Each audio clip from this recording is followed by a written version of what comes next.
খাদ্যে ভেজাল। আমরা প্রতিদিন কি পরিমাণ বিষাক্ত খাবার খাচ্ছি, খাবারে কি পরিমাণ ভেজাল খাচ্ছি, তার ভয়াবহতা নিয়ে আজকে আপনাদের সঙ্গে কথা বলবো।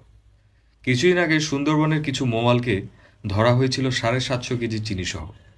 তারা মধুকে চিনি ও পানি মিশ্রণ করে পরিমাণে বৃদ্ধি করে মুনাফা লাভের জন্য এই কাজ করে আসছে। ভেজাল মিশিয়ে যেটাকে খাঁটি মধু বলে বাজারজাত করা হচ্ছে। আমরা যেটাকে খাঁটি মধু মনে করে খাচ্ছি।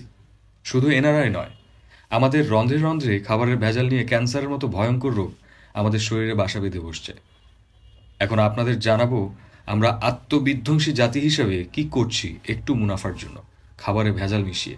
সেটার একটু উদাহরণ আপনাদের দেখাবো।